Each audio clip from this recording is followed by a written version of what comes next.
দামি উপজেলা নির্বাচন বয়কট করুন, বর্জন করুন।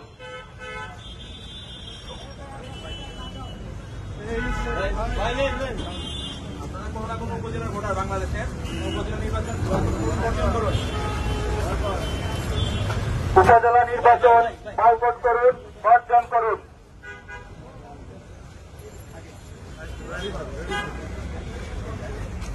অবৈধ এবং ভুয়া উপজেলা নির্বাচন বয়কট করুন, বর্জন করুন। বিএনপির সালাম নিন, উপজেলা নির্বাচন বয়কট করুন, বর্জন করুন।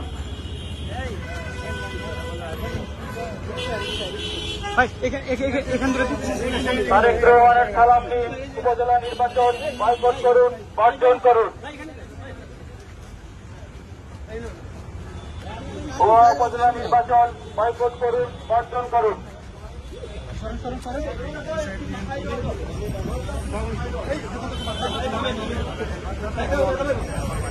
উপজেলা নির্বাচন বয়কট করুন, বর্জন করুন।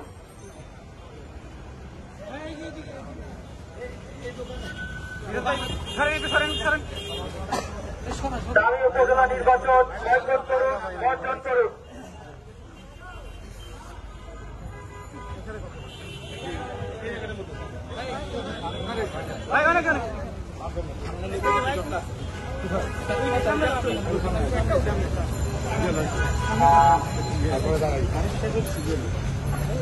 দেশনায়ক জনাব তারেক রহমানের সালাম নিন, আসন্ন উপজেলা নির্বাচন বয়কট করুন, বর্জন করুন। তারেক রহমান বীরের বেশে হাঁটবে ফিরে বাংলাদেশে, আসন্ন ভুয়া উপজেলা নির্বাচন বয়কট করুন, বর্জন করুন।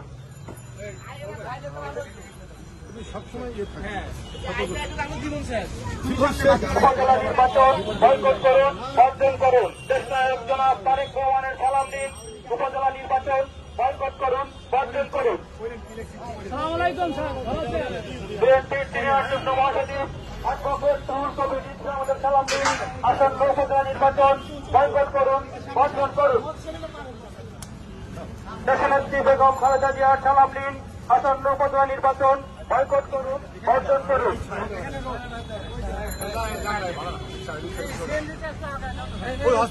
দামি নির্বাচন বয়কট করুন, বর্জন করুন।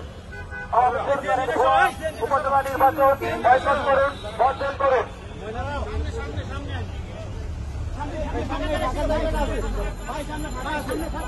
সামনে ফাঁকা আছে,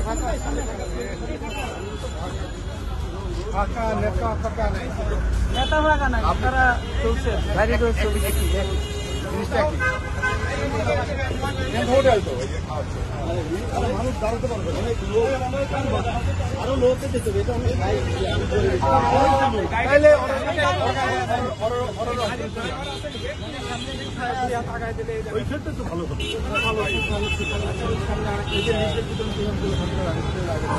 ভাই এখানে দিলেন, এখানে ছায়া আছে।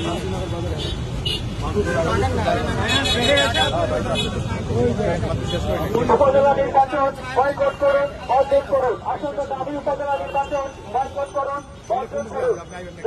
জনাব তারেক রহমানের সালাম নিন, দাবি নির্বাচন বয়কট করুন, বর্জন করুন।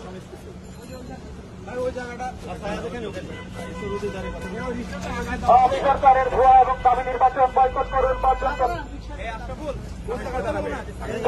জনাব তারেক রহমানের সালাম নিন, ভুয়া এবং উপজেলা নির্বাচন বর্জন করুন এবং দাবি উপজেলা নির্বাচন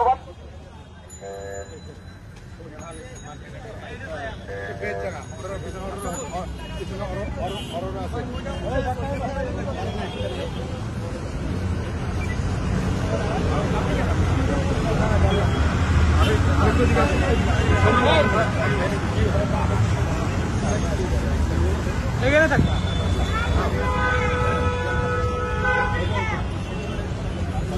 সংগ্রামী ভাই ও বোনেরা, আপনারা জানেন 4 দফা উপজেলা নির্বাচন অনুষ্ঠিত হচ্ছে।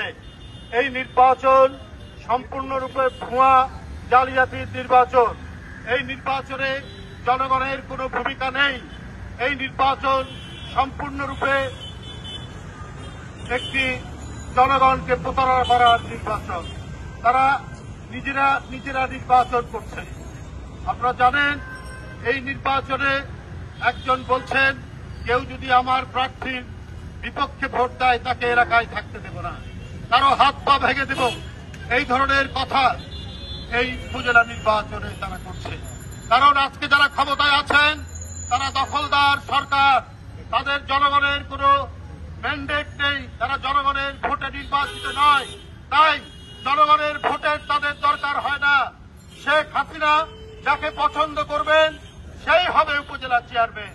এখানে নির্বাচনের নামে শুধুমাত্র একটা আনুষ্ঠানিকতা, শুধুমাত্র একটা প্রহসন, কারণ তারা এই দেশটিকে একটি লুটপাটের দেশ বানাতে চাচ্ছে।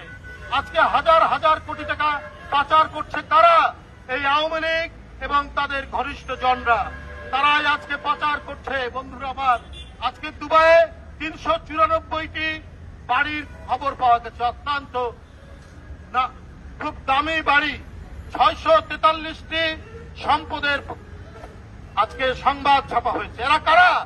এরা হচ্ছে এই সরকারের ঘনিষ্ঠ জন।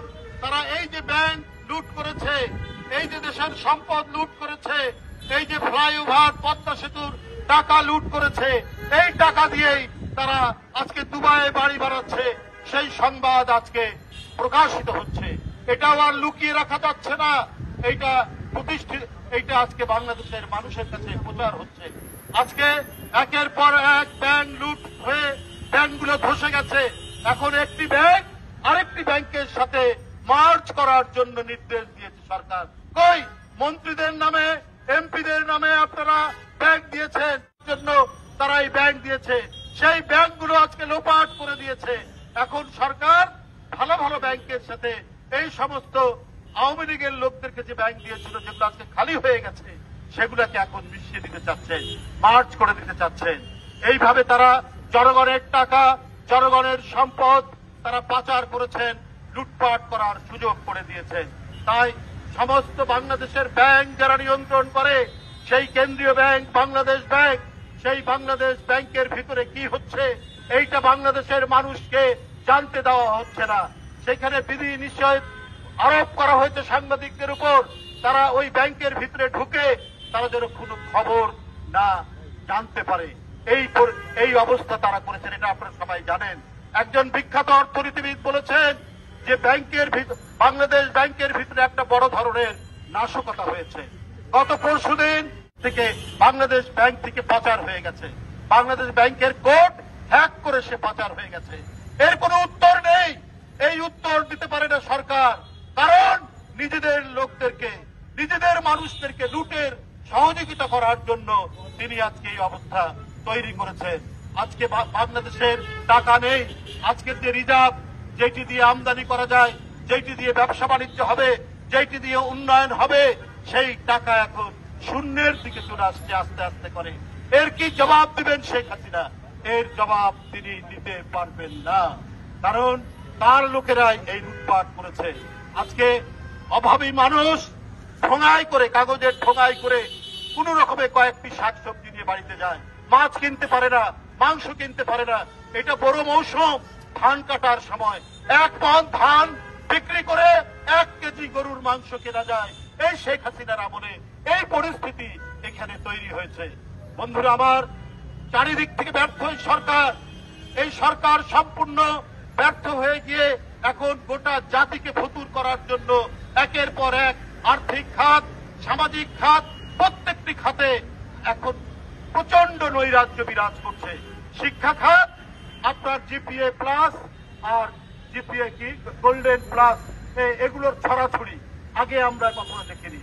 আপনার কোয়ালিটি শিক্ষার তৈরি না করে এই যে যারা জিপিএ প্লাস পাচ্ছেন, এরা কেউ উচ্চ শিক্ষার জন্য বিশ্ববিদ্যালয়, ইঞ্জিনিয়ারিং কলেজ, মেডিকেল কলেজে ভর্তি হতে পারছে। এটা দেখানো হচ্ছে যে আমরা অনেক পাস করায়, অনেক আমাদের আমলে জিপিএ প্লাস পাচ্ছে। আসলে আপনার শিক্ষার মান, গুণগত মান নিচে করে দিয়েছে, অত্যন্ত নিচে করে দিয়েছেন। রাজনৈতিক উদ্দেশ্যে এই সমস্ত করা হচ্ছে, এই জিপিএ প্লাসের ছড়াছড়ি করা হচ্ছে বলে আজকে জনগণ এটা বিশ্বাস করে। এখানে প্রকৃত শিক্ষা নেই। আজকে পাঠ্যপুস্তকগুলো ফুলে ভরা, দিয়ে কখনোই একটি শিক্ষিত জাতি হতে পারে না। গোটা জাতিকে পঙ্গু করার জন্য ওরা শিক্ষাকেও ধ্বংস করেছে, যেমন লোপাট করেছে তারা অর্থনৈতিক খাতকে। তাই বন্ধুরা আমার, এদের প্রত্যেকটি কর্ম সম্পূর্ণরূপে জনগণ বিরোধী। এদের কোন নির্বাচন নয়। ওরা যেমন 7ই জানুয়ারির নির্বাচন একটি প্রহসন দামি নির্বাচন করেছে, ঠিক তেমনি ভাবে ওরা উপজেলা নির্বাচনও করতে চাচ্ছে দামি। নির্বাচন করার দরকার কি? শেখ হাসিনা যাকে ঘোষণা দেবেন সেই হবেন উপজেলা চেয়ারম্যান। সুতরাং ওই নির্বাচন আসুন, আপনারা যারা ঢাকায় থাকেন বা যারা গ্রাম থেকে এসছেন, উপজেলা থেকে এসছেন, আপনারা আপনাদের আত্মীয় স্বজন, আপনাদের বাবা মা, আপনাদের ভাই বোন, আপনাদের এলাকার লোকদেরকে বলবেন এই শেখ হাসিনার দামি নির্বাচনে কেউ যেন অংশগ্রহণ না করে, সেই দিকে আপনারা খবর পাঠাবেন। এটাই হচ্ছে আমাদের বক্তব্য। আমরা জনগণের পক্ষ থেকে এই অবৈধ সরকারের দামি নির্বাচন বর্জনের আহ্বান জানিয়ে আমার বক্তব্য শেষ করছি। ধন্যবাদ।